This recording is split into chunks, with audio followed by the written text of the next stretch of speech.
Je vais attendre qu'il y ait plus de monde. Je suis en retard, encore. J'ai fait un petit feu ce soir. Je suis en compagnie de ma mère et ma fille. Allô? Alors, je ne sais pas si vous m'entendez bien. Juste me dire si vous m'entendez bien. Là, je vois pas, fait que j'ai ma petite lampe ici. J'ai fait un petit setup de camping avec le petit feu. Genre, on écoute une petite histoire de paranormal. En fait, j'aimerais vous parler du couple Warren. Un couple qui est très médiatisé, probablement le plus reconnu de chasseurs de fantômes. Tout le monde les connaît un peu, mais ça a été un peu controversé par rapport à plein de choses. Puis j'aimerais ça conter leur histoire au complet. La vraie histoire. C'est qui eux exactement? Tu me regardes, Coco? Ma fille est à côté, elle me regarde. Là, j'ai ma petite lumière parce que je vois pas bien parce qu'il fait très noir. Donc, en fait, je vais vous parler ce soir de 3 sujets. Vous allez comprendre un peu les 3 sujets se rejoindre. OK? Ma fille arrête pas de rire à côté, je suis aveugle. Alors, tout va tourner autour du couple Warren, Ed et Lorraine. Alors, commençons par le couple Warren. Qui sont-ils vraiment? Alors, voilà leur histoire. Soyez quand même attentifs parce que je vais être très concentrée à vous conter cette histoire-là. Puis, je ne vais pas regarder vraiment vos commentaires. J'ai fait beaucoup de recherches. J'ai écrit beaucoup de choses. Je me suis vraiment documentée. Donc, j'ai à peu près 70 pages d'écrites. Donc, je vais lire beaucoup. Je ne vais pas vous regarder. Puis, j'ai de la misère. J'ai ma petite lumière ici que j'ai pour vous raconter l'histoire. Je ne sais pas, est-ce que vous m'entendez bien? Alors, j'en ai beaucoup à vous dire sur ce sujet. J'en ai appris moi-même en me documentant sur les Warren, des choses que je ne connaissais pas, que j'ai connues. Donc, je trouve ça vraiment intéressant. Donc, installez-vous bien confortablement. C'est parti! Êtes-vous prêtes, les filles? Bon, c'est le sel, il m'écoute à côté, tu sais. Ed et Lorraine Warren sont probablement les chasseurs de fantômes les plus connus au monde entier et les plus médiatisés aussi. Hein. Lorraine est née le 31 janvier 1927 à Richport, au Connecticut, États-Unis. Ed, c'est le nom de Edward, est né le 7 septembre 1926 dans la même ville, même état. Lorraine, on va commencer par Lorraine. Là, j'ai d'autres notes ici.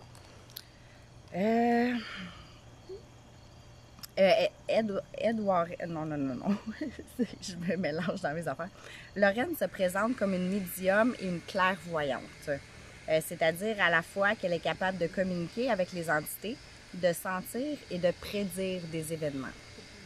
Sous le nom de Lorraine Rita Moran, elle grandit dans une famille religieuse et pratiquante et fait ses études dans une école catholique.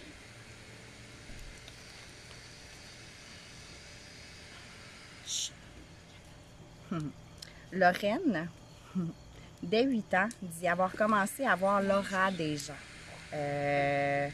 Mais elle a gardé ça secret pendant des décennies. Exactement. Alors, on continue. Mon gars est sorti, puis là, ça blabla. Ed est né... C'est parce que là, j'ai tellement pris de notes, là, désolée, là. Ed est né le 7 septembre 1926 dans la même ville, même état, je l'ai dit. Ed, pour sa part, il a dû grandir dans une maison hantée de ses 5 ans à 12 ans. Fréquemment, à 3 heures du matin, il disait y entendre la porte de son placard ouvrir et est certain d'y avoir aperçu aussi à plusieurs reprises l'apparition d'une grande dame. Des bruits de pas et dans sa chambre et le froid. Ça devenait soudainement gelé dans sa chambre. Le couple dans leur carrière, ont 50 ans d'expérience et on estime environ 4000 cas étudiés. Ed Warren était le démonologue du duo, tandis que Lorraine se présente comme une médium et clairvoyante, c'est-à-dire à la fois qu'elle est capable de communiquer avec les entités, de sentir et de prédire des événements, je sais, je l'ai dit. Ed, son père, était policier à ce moment-là et il disait, dans le fond, il disait à son fils Édouard que les explications de qu'est-ce qu'il percevait, c'était rationnel. Mais ni les réponses de son père, ni les investigations du petit garçon lui avaient apporté de réponses satisfaisantes. Alors, c'est à l'âge de 16 ans que Ed et Lorraine se rencontrent et commencent à se fréquenter. En 1944, en pleine Seconde Guerre mondiale, Ed a 17 ans et s'engage dans la marine, dans l'armée. Mais 4 mois après, il est de retour car son bateau a coulé dans l'Atlantique. C'est durant ce congé de 1 mois que Ed et Lorraine en ont profité pour se marier avant qu'ils repartent. À son retour de la guerre, Ed entame un cursus d'art. Mais au bout de 2 ans, il décide d'arrêter parce qu'il disait que son professeur lui apprenait absolument rien. Alors, il décide d'aller peindre dans des lieux touristiques et de vendre ses tableaux. Et bizarrement, c'est par ce biais que les Warren sont entrés dans l'univers du paranormal. Je m'explique. Marqué par son enfance, Ed veut savoir ce qui se passe dans les autres maisons dites hantées, alors qu'il décida de s'installer devant les maisons pour peindre. Dans ce cas, il y avait 2 contacts possibles. 1. Soit les gens sortaient de leur maison et demandaient ce qu'ils faisaient. Ou 2. Soit qu'il envoyait Lorraine vendre ses tableaux. Afin de créer contact avec eux. Mais à ce moment-là, Lorraine suivait son mari, mais était persuadée que les fantômes n'existaient pas. Jusqu'au jour où ils sont emmenés devant une maison, à Oceanborn Mary House, au New Hampshire, aux États-Unis. C'est là qu'elle aurait pris conscience de son don de médium et clairvoyance. Pendant que Édouard peint, elle décide d'aller visiter la maison seule. En entrant dans la maison, elle se sent sortir de son corps et capte une présence oppressante. Ce serait à ce moment-là qu'elle la poussa à développer ses talents de médium quand elle entra dans des nouveaux lieux. En 1952, soit 5 ans plus tard, Ed et Lorraine fondent la société de recherche New England Society for Psychic Research. Désolée, ma English. Dans le but d'obtenir une légitime dans leur recherche et enquête paranormale. C'est en 1965, alors qu'ils visitent une maison où l'esprit d'une petite fille qui était censée y résider, Lorraine rentre en transe et aurait réussi à communiquer avec l'enfant. Apparemment, cette petite fille s'appelait Cynthia et cherchait sa maman. C'est à ce moment-là que Ed s'est demandé comment il pouvait aider cette petite fille. Mais les Warren ne voulaient pas que l'approche religieuse, ils ne voulaient pas qu'une approche religieuse. En fait, ils voulaient être accompagnés de scientifiques qui, eux, pouvaient faire leur expérience en parallèle. C'est sûr, ils ne voulaient pas être tout seuls avec Lorraine non plus, puis ils voulaient ils voulaient aussi qu'il y ait des gens qui puissent voir ce qui se passe, comme nous un peu, moi et Pat, quand on invite des gens en enquête, on veut que les gens perçoivent puis qui voient des choses, mais qui font leur propre expérience. Je pense que c'est normal aussi, fait que c'est ça ce qu'on fait aussi, dans un sens. malgré son envie de découvrir ce qu'il y a au-delà de notre réalité, Ed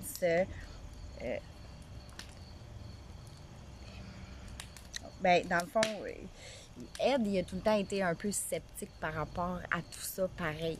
Mais il s'entourait souvent de gens qui étaient médiums autres que Lorraine, sa femme, et des scientifiques pour détecter tout cas de tromperie d'activité paranormale. À date, ça va. J'essaie d'aller puis je vois absolument rien. Alors, Ed et Lorraine enquêtent partout où ils veulent bien d'eux. Il va même jusqu'au Vatican, qui accepte sur certains de leurs cas faire des exorcismes. En parallèle, les médias commencent à s'intéresser à eux de plus en plus. Ed et Lorraine sont alors reconnus comme de véritables chasseurs de fantômes. Jusqu'ici, vous me suivez, tout est correct. Est-ce que vous connaissez un peu l'histoire que je viens de vous raconter? C'est un petit début, là, mais je suis pas trop endormante. On continue alors. C'est en 1971 que leur impact médiatique devient considérable avec l'affaire Perron. Vous savez, celle qui a inspiré le premier film de La Conjuration. Et cette nouvelle image les amène à être appelés pour enquêter sur des affaires qui aujourd'hui sont très connues, comme Amityville, Annabelle, le cas Foster, le cas Johnson, le loup-garou de Londres, le cas Stanford. C'est tous des cas qui ont été amenés à enquêter à ces places-là. Je ne sais pas si vous connaissez ça, on pourrait en reparler une autre fois. Qu'est-ce que ça arrive, Dominique Desormeaux?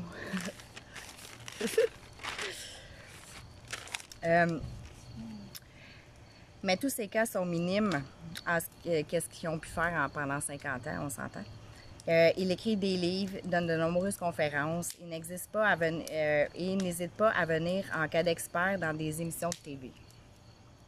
Ed, devenu un des 7 démonologues les plus reconnus, et Lorraine, une des médiums les plus connues et la plus prise au sérieux de toutes les États-Unis.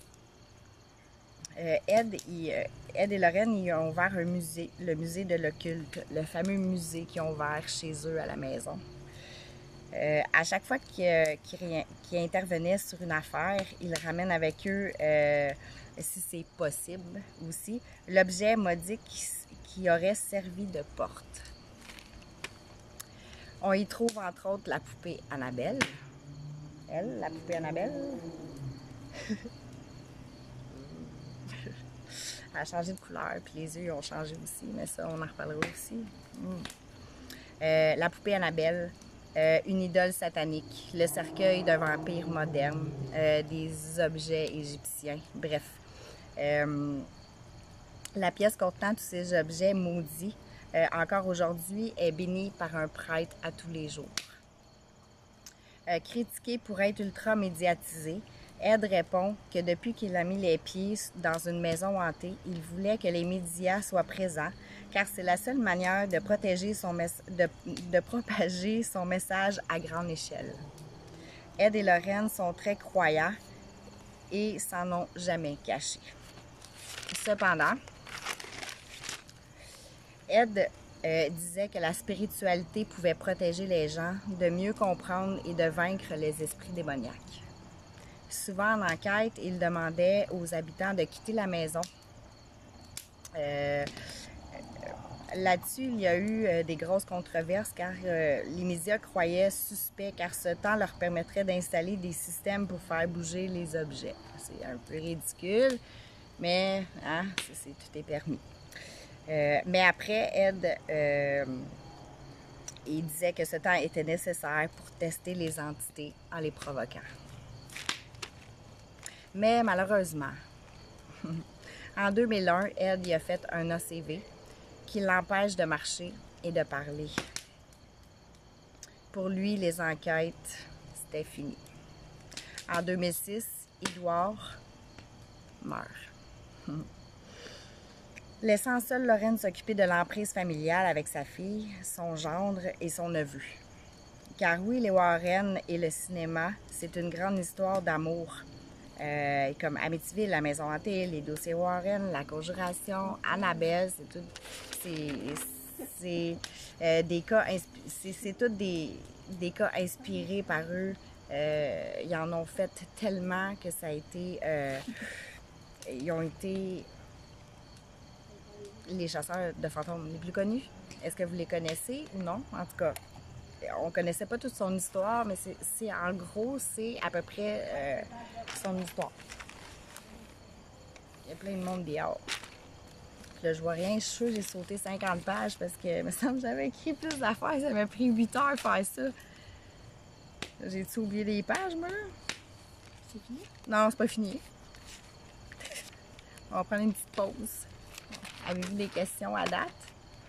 Je vais reprendre mes notes. Moi, je l'aime. Elle est fine. Elle est fine, hein? Ouais.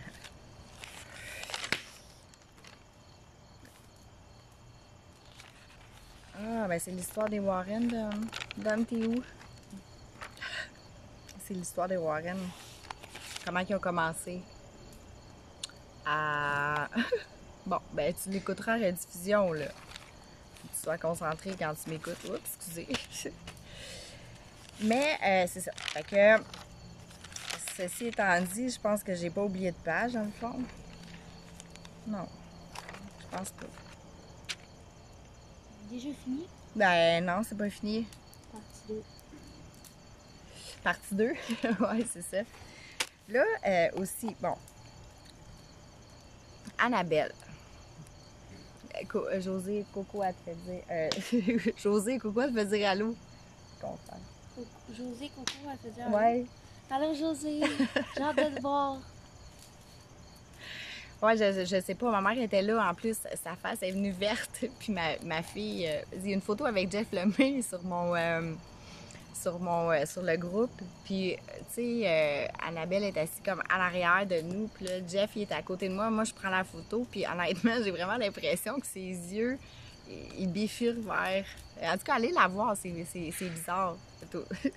Puis, tantôt, elle est dehors. On l'a mis dehors. Elle est assise sur le divan ici, là.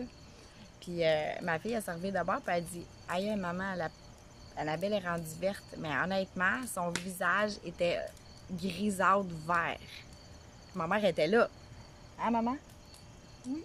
Oui. C'est vrai, c'est pas une joke. Là, je capotais, là, on la regardait. Là, finalement, je sais pas ce que je vais faire avec. Ma mère, elle dit tu dormiras avec dans ta chambre. Là, je vais peut-être aller faire un tour de tour. Elle va peut-être s'endormir. Je vais pouvoir la laisser là. Je vais pas la réveiller. Fait que. T'es un peu normal avec moi? Pas vraiment? Non, pour vrai. Ben, ouais, oui. Ok. Bref. Fait que. Mais Annabelle, ça, c'est un gros cas aussi, Annabelle. Est-ce que vous connaissez l'histoire un peu? On va prendre une petite gorgée de la bouche sèche. Ça, vous voulez l'admirer? Il n'y a plus de feu. Mais je sais, je suis pas capable de le ranimer. Ah, attendez, checkez ça. Bon Dieu, là, c'est moi, t'es clair. Excuse. Ok, mais on est rousses, les deux. J'ai changé mes cheveux. C'est beau. Ok, c'est beau, là, l'amour. Ouais, gentil. Une anecdote vite, on s'en va en enquête. Je pense qu'on partait à Gatineau, moi puis Pat, puis Annabelle est en arrière de l'auto, tu sais, puis elle est attachée avec le zèbre. Puis on va chercher José, puis José, ok, la lumière dans ma face. Ah, excuse-moi, là. José, elle rentre dans l'auto, puis là, elle fait « Oh my God! » Annabelle est assise en arrière, attachée comme un petit enfant, tu sais. À jour, c'était pas super, hein? Pourquoi t'es triste, Dom? Mais en fait, tu sais, c'était pas grand-chose. Là, je voulais vous conter le cas d'Amityville parce que c'est un gros cas aussi. Je voulais vous raconter l'histoire d'Annabelle, la vraie histoire d'Annabelle, parce qu'on sait que ça a été tellement médiatisé, tout ça, qu'ils ont complètement changé l'histoire et la version d'Annabelle. Parce que Annabelle, c'est une... ouais, les cheveux roux, ouais. Je sais pas, vous voyez, c'est roux, là, c'est très, très roux. L'histoire d'Annabelle, c'est tellement pas le film non plus, c'est tellement pas ça. Ça a été tellement changé aussi. Annabelle, en partant, c'est une poupée de chiffon. On le sait toutes. Puis ça a tout le temps été une poupée de chiffon. La poupée que tout le monde a, c'est une poupée qui est super populaire, en fait. Une petite catin, je pense que Dom, tu l'as chez toi. Tabarouette, le feu en arrière de moi. Ma doudou, elle va-tu pogner en feu, non? Mais non, t'as pas. Ah, Je ok, gère. parfait. Je Tu gère. gères? Je gère. Elle gère. C'est cool, là. J'aime Je ça. gère pas. On est bien dehors ce soir, c'est cool. Ouais, ben c'est ça. Mais Bianca, c'était une... ouais, exactement, rouge, avec le petit nez ben oui, exactement, la poupée originale. Ouais, puis cette poupée-là, en fait, elle a été donnée à une... Là, je vous raconte ça, mais en fait, je veux vous raconter cette histoire-là demain. Je vais vous raconter en gros, puis la suite demain. Je veux pas vous retenir trop tard. Vous travaillez demain, il est tard aussi. Fait que je voulais juste faire un petit live parce qu'on était supposé être en break, moi puis Pat, puis honnêtement, je m'ennuie de vous autres. Fait que fallait que je fasse de quoi, là. Puis en fin de semaine, on s'en va à Québec. Fait qu'on est à la deuxième partie de l'entrevue avec, ça va être avec Jeff et Louis. On s'en va enquêter là-bas aussi. Je vous le dis pas où, mais on part vendredi, on vient dimanche. Fait qu'on s'en va. On va être à Québec pour la fin de semaine. Ceux qui habitent à Québec ou qui veulent venir nous voir, pas de trouble, là.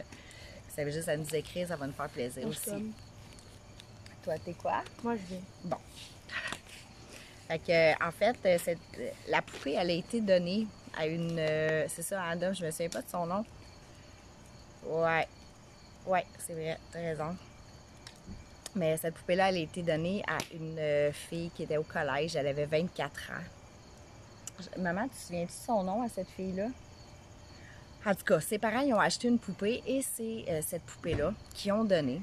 À ce moment-là, elle habite avec une coloc. Elle est à l'université.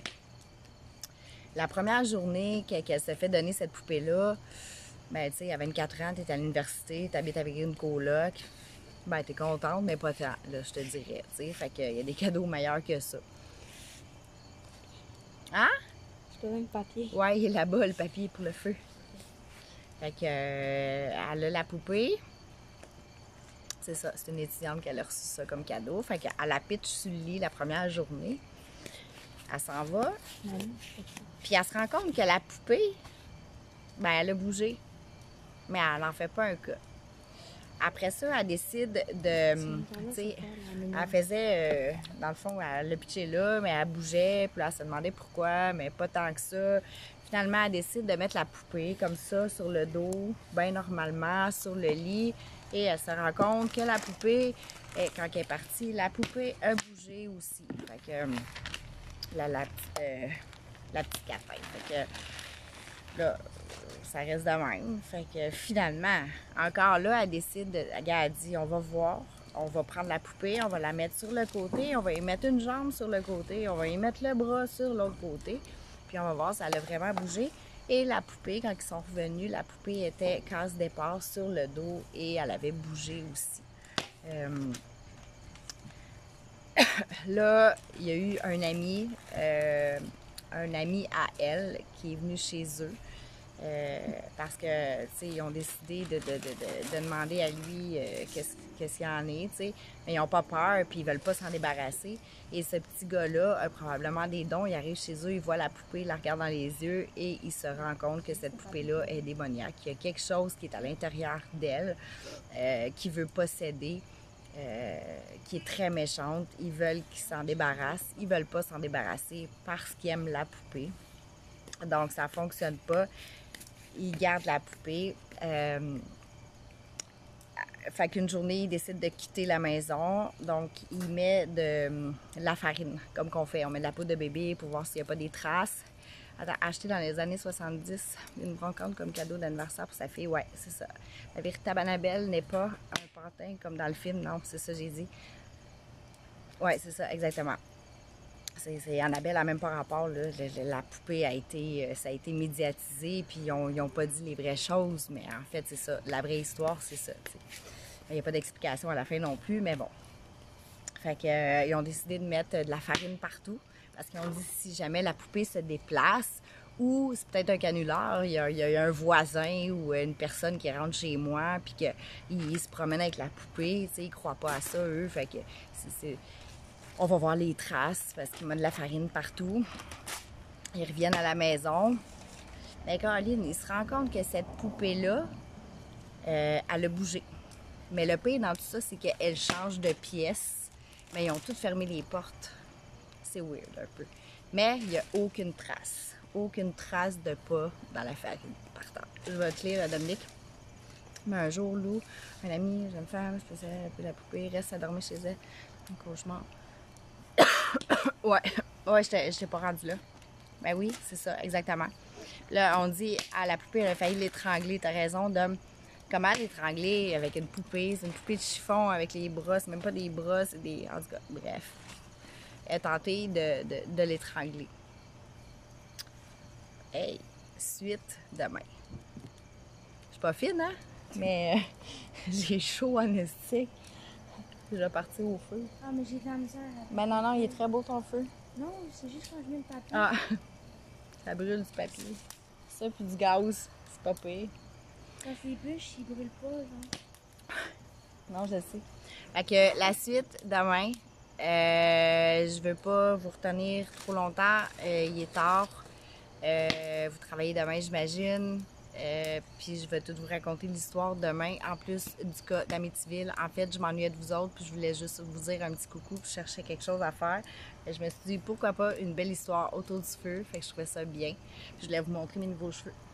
C'est ça. Dans le fond, c'est ça que je voulais faire. C'est pas vrai. C'est pas vrai, je voulais juste vous parler. Ah, ben là, Dom, demain. Fait que, on va être à Québec en fin de semaine, on part vendredi, on revient dimanche. Ceux qui habitent là, on revient jamais. J'aime ça, Québec. Je suis tout le temps là, on s'en va dans une auberge de jeunesse en plus. On va dormir là-bas, ça va être malade, là, ça va être cool au bout. Avec Pat en lit, 2 étages, puis tout, ça va être fou. J'espère qu'on va être à l'autre bout du corridor, moi puis lui. Parce qu'il ronfle. C'est pas super, tu sais. Moi, je vais aller dormir alors. Ah oui, c'est ma fille, elle vient, on va dormir. Il y a 2 étages ensemble. À l'autre bout, c'est un corridor, puis il y a 16 lits. Fait que ça va être cool. En plein milieu du centre-ville, du vieux Québec. Fait que j'ai bien Moi, je vais aller dormir dans un hamac. Ouais, il y a des hamacs là-bas, c'est cool. Fait que je vous retiens pas plus longtemps. Je vous souhaite une belle soirée tout le monde. Merci d'avoir été là. Je m'ennuyais de vous autres, j'avais envie de vous parler. Fait que n'oubliez pas, les anges vous surveillent et à demain. Merci. Elle est à l'envers.